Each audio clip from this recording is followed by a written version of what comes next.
In this lesson, we're going to measure this angle using a protractor. So we have this angle here, and we're going to try to figure out how to use this protractor to measure it.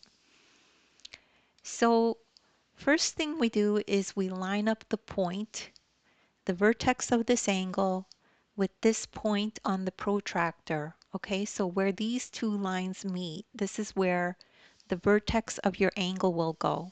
Okay. Now we can line up the bottom line, this bottom blue line, with the blue line here on this angle. Okay, on the protractor, line them up. So how's that going to look? Let's put the protractor on top of the angle, and that's how it looks. Okay, so we've lined up this line, this point matches, it's lined up, and now we can start our measurement.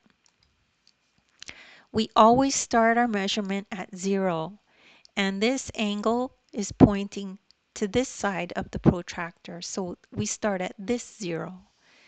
So for this angle, the arrow is pointing at 0 on the outer numbers. See how it's the outer numbers?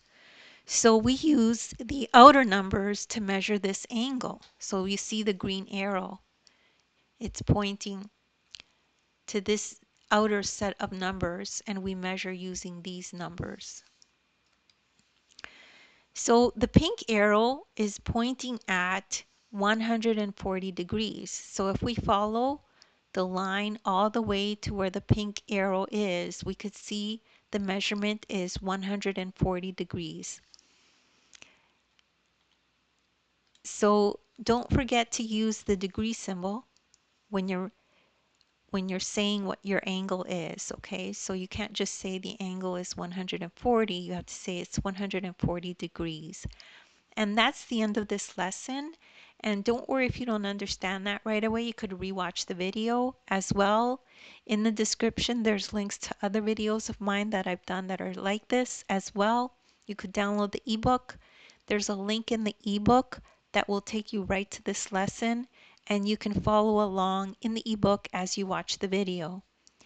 Thank you so much for listening, and please make sure to like and subscribe.